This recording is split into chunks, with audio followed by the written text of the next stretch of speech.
আসসালামু আলাইকুম বন্ধুরা, আশা করি সবাই ভালো আছেন। তো এই ক্যামেরার সামনে যে ব্যক্তিরা দেখতেছেন এনা আবার কিন্তু জোরার স্যার, তো জোরার স্যার থেকে কিন্তু আমাদের কাতলামারি আছে একটা ভিডিও বানানোর জন্য। তো ভিডিওটা কী জন্য বানাবো সেটা আপনাদের এনার মুখে শুনাইতেছি। তো কেমন আছেন? আল্লাহ রাখছে ভালো। আপনি এই কাতলামারি বাজারে কী জন্য আসছেন আজকে? ডাক্তারখানায় ঘুরবেন নাকি আসছিল? আর কি কাজ আছিল? একটা পাত্রীর জন্য বিয়া করবো, তার জন্য একটা পাত্রী চাই। হায় আল্লাহ, আপনি এখনো বিয়ে করেন নাই? না না। কোন কেতনে? আপনার বয়স তো আনুমানিক 55+ হয়ে গেছে। 55 হয়েছে। আমি হায়ার সেকেন্ডারি পাস করছি, কিন্তু বিয়া করি নাই। এখনো বিয়ে করেন নাই? না। কি সমস্যা? সমস্যা আমাদের পড়াশোনার তালে আসছিলাম, এখন কার কাছ থেকে করে সংসার করে খাইবার চাই, সেজন্য একটা বিয়া করবার চাই। তার এখন বিয়ে করবেন? বিয়া করবো। তো এখন বিয়ে করেন তখন সোশ্যাল মিডিয়ায় যাইছেন, তাহলে এটা কি পাত্রী খুঁজতেছেন নাকি আপনি? আমি পাত্রী খুঁজতেছি, পাত্রী পাইতেছি না, একটা পাত্রী চাই। তো আপনি পাত্রী কি সিস্টেম লাগে, কি ধরনের লাগে আপনার? হায়ার সেকেন্ডারি পাস হলেই হলো। Higher pass? আমার হায়ার সেকেন্ডারি পাস, ওনারা তো হায়ার সেকেন্ডারি পাস থাকে। গায়ের কালার? গায়ের কালার দলা সাম্বরম। দলা সাম্বরম। এমনি বাবা মার অর্থ সম্পত্তি থাকা লাগবো? আমার অর্থ সম্পত্তি ভালোই আছে, মোটামুটি দরখাস্ত করে খাইতেছি। তো দরখাস্ত করে খাইতেছেন? গড়গারস্থ করে খাইতেছি। গড়গারস্থ করে খাইতেছেন? মাটি সম্পত্তি ভালোই আছে, 20-40 বিঘা আছে। না, আমি কথাটা কইছি কি, হয়তো আপনি যে বিয়েটা করবেন, হ্যাঁ, তো ওই মেয়েদের পক্ষগুলো হয়তো আপনাদের অর্থ সম্পত্তি কিভাবে লাগবে নাকি? অর্থ সম্পত্তি ওনার সয় সম্পত্তি থাকে, যদি নিয়ে এসে হারে যত সম্ভব এত দিয়া যদি নিয়ে এসে হারে নিয়ে আসবো। আমার কোনো আবৃত্ত নাই। আমার কোনো ডিমান্ড নাই। তা আপনাকে যে বিয়ে করবো, এই বিয়েটা কিভাবে করবো আপনাকে? যোগাযোগ করেন। আপনি যে অ্যাড্রেসটা দেন, আপনার অ্যাড্রেসটা কি আছে? আমার এই অ্যাড্রেস জয়নাচর পার্ট 5, পোস্ট অফিস পদ্মারালগা, থানা দক্ষিণ শালমারা। দক্ষিণ শালমারা তো না, মানে ফরিদগঞ্জ, জেলা ধুবড়ী অসম। হ্যাঁ। আপনার ফোন নাম্বারটা আছে কি? ফোন নম্বর হয়তো ফোন নাম্বারটা থাকতো তাহলে হয়তো আমি স্ক্রিন দিয়ে দিতাম, তাহলে হয়তো জেনার হয়তো বিয়ে বসার ইচ্ছা আছে, তাহলে আপনার সাথে ডাইরেক্ট সরাসরি কন্ট্যাক্ট করতো। বুঝছেন কথাটা? হয়তো এখানে তো বহুত মানুষ কিন্তু লোকজন আছে, বুঝছেন কথাটা? আপনি মিথ্যা কথা বলতেছেন না?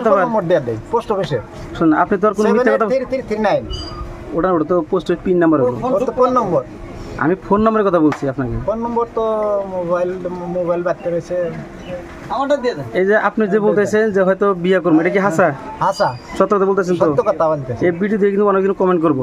হ্যাঁ, তখন তো বলবেন না যে নাম বিয়ে করবো, এমনি ভিডিও বানাইছি। বিয়ে করবো না, সত্য বিয়ে। কিন্তু সবগুলো মানুষ কিন্তু আছে, দেখেন। বিয়ে না করলে আমার দূর মতো। হ্যাঁ, এই যে সব দিকে এখানে সব মানুষ আছে এখানে, দেখেন। পরে কিন্তু ফাইটে দেন না, ওনারা জানি ঠিক মতন কথা কয়। তা আপনি কিন্তু পার্সোনাল সমস্যা আছে নাকি যে আপনি এত বয়স হওয়ার পর বিয়ে করেন নাই? বিয়ে করি নাই, এতদিনে নানান টেনশনে আসছিলাম, তো সংসারে বেজালে আসছিলাম, এই জন্য বিয়ে করে আনি। চাকরি বাকরি করেন কি? চাকরি বাকরি করি না, গভর্নমেন্টের চাকরি দেয় নাই, ঘর কাছ থেকে খাইতেছি। এমনি চাকরি জন্য কোনো আবেদন করেন নাই? চাকরি করে হারমো না। আবেদন করছিলেন না আগে? আবেদন বহুত করছি, হয় নাই। তাহলে যার জন্য বিয়েটা করে পারেন? যার জন্য বিয়ে করে নাই, অর্থ সম্পত্তির অনটন আছিল তো।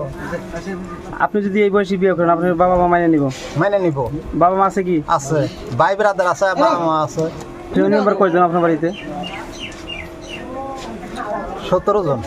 17 জন এক পরিয়ালে খাইতেছেন? এক পরিয়ালে খাইতেছি। আপনার বড় ভাই কয়জন আছে? বড় ভাই আলাদা। সবার বড় কজন? একজন। আপনি 2 নম্বর। আমি। আপনার ছোটগুলো বিয়ে করছে? বিয়ে করছে 3 জনে বিয়ে করে। 3 জন। আপনি বাকি? আমি তো বাকি, আরো 3 বোন বিয়ে দিছি। তাহলে এখানে দর্শকের উদ্দেশ্যে আপনি ভালো করে হাজির করে কোন যে যদি হয়তো কারো যদি বিয়ে বসার ইচ্ছা আছে, তাহলে আমার সাথে যোগাযোগ করতে পারে। তো ওই সে ভালো করে কোন, হাজির করে কোন। কারো যদি বিয়ে বসার ইচ্ছা থাকে আমার সাথে যোগাযোগ করবেন। ঠিকানা দিলাম জয়নাচর পার্ট 5, গাঁও জয়নাচর পার্ট 5, পোস্ট অফিস পদ্মারালগা, জেলা ধুবড়ী অসম, থানা দক্ষিণ শালমারা। ফোন নম্বর তো দিলেন না? ফোন নম্বর আমারটা দিলে হবো? হ্যাঁ, হবো, দিয়ে দাও। ঠিক আছে, তোমারটা লেখা রাখা নাই। তো বন্ধুরা, এই ছিল আজকের ভিডিও। ইনি কিন্তু 55 মনে হয় প্লাস হয়েছে বয়স, তো এই বয়সে কিন্তু বিয়ে করে নাই। তো এখন যাই হোক, ইনি বিয়ে করার জন্য আগ্রহ হয়েছে। তো যদি কোনো ভাই যদি বিয়ে বসে আগ্রহ থাকে আপনাদের মধ্যে, আমাকে এই কমেন্ট বক্সে জানাবে দেবেন, আমি এনাদের সাথে যোগাযোগ করে দেবেন। তো আজকের মধ্যে বিদায় নিচ্ছি। আল্লাহ হাফেজ।